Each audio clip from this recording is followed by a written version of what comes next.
In the last lecture module, we saw how arguments and inferences share an overall structural relationship between their initial information and their, in the case of arguments, conclusion, in the case of inferences, inferential transformation. So we can see now that the structure of arguments allows them to function as artifacts generated by their creators in order to model potential inferences to consumers in a comprehensible, rigorous, and normative format. This format likewise facilitates the refinement and evaluation of inferences within an argumentative format. We can see this even more clearly if we just spell out the component elements of inferences and arguments and observe that they map onto each other quite well. So we look at arguments and inferences, arguments up top, inferences below. We can look at the individual elements of inferences, the individual elements of arguments. Inferences begin with initial represented information, the information that is explicit and available to the inferential process, the information which it will then transform. Our arguments, in contrast, begin with statements that express truth functional or true and false things about the nature of the world. They function as our initial information in an argument. And so the mapping here is as initial statements and or representations of information. Inferences are psychological processes. They transform the initial information to generate new information. They are dynamic processes. Arguments aren't dynamic, they are static, but they do have this static inferential claim, a claim about the relationship between the premises and the conclusion. Specifically, they claim if it's the case that the premises are true, they don't claim they are true, but they claim if it is the case, then the conclusion has the following property. So they relate premises to conclusion in the way that the psychological process transforms initial information to generate the output of the information transformation. So again, a nice mapping, one-to-one there, between inferential claims and psychological processes. Same structure.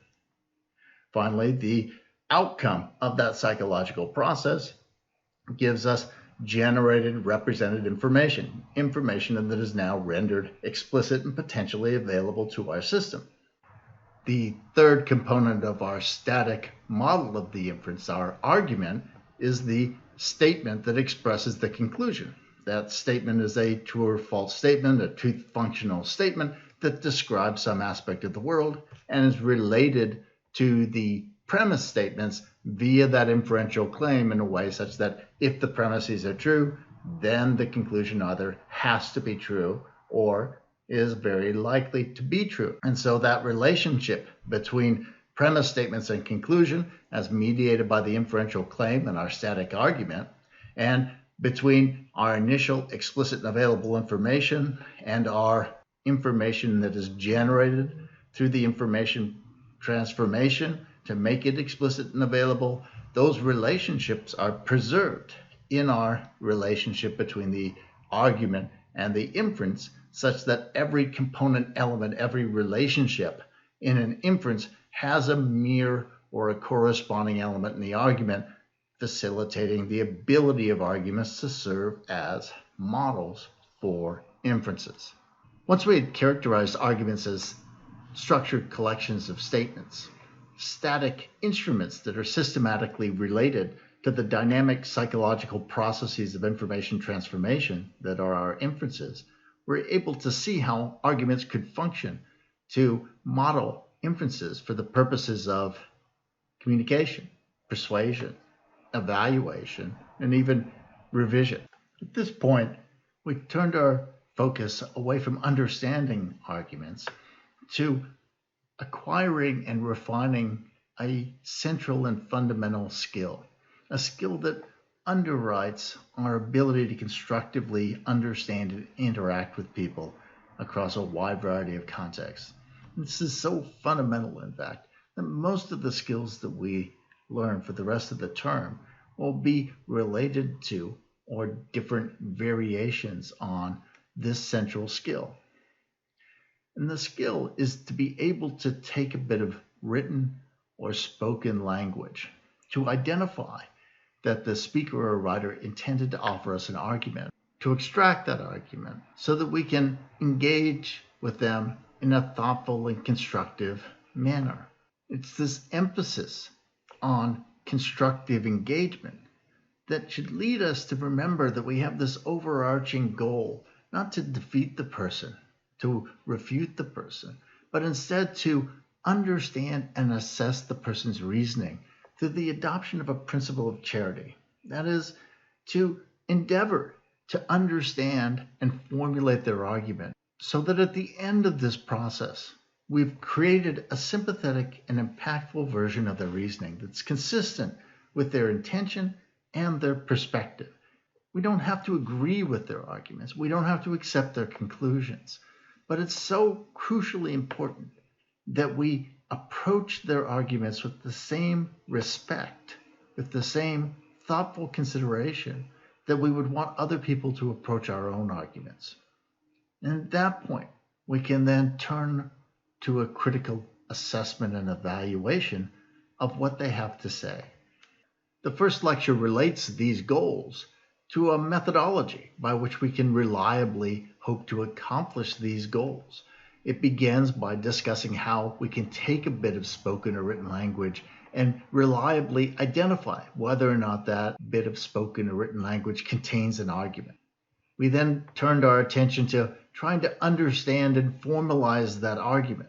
Once we've finished recounting the salient points from the first arguments lecture, we'll go on to further develop ideas about understanding and formalizing arguments in this lecture. After which, this lecture will continue to develop the third of these 4 steps by introducing the skill of using the counterexample method to evaluate the underlying logical form, the underlying structural relationships between content in the case of deductive arguments. The 4th step, which we only mention in this lecture but don't elaborate on in any detail, is evaluating the argument's content, determining if the initial information is in fact likely to be true, and assessing the impact of the likely truth or falsity of the initial information on the conclusion of an argument given the nature of the inferential claim. Having spent a considerable amount of time previously in the course discussing methods and infrastructure useful in evaluating the truth or falsity of initial information, we won't really spend any time on that in this second arguments lecture. Our first arguments lecture came to a close by considering those first 2 steps in our methodology, by focusing on how to go about determining when one encounters a bit of written or spoken language, whether or not that bit of written or spoken language in fact contains an argument. And then once we've made that determination, if we've decided that that bit of written or spoken language contains an argument, how do we go about extracting and formalizing that argument in a way that helps us to understand and portray the speaker's argumentative intent?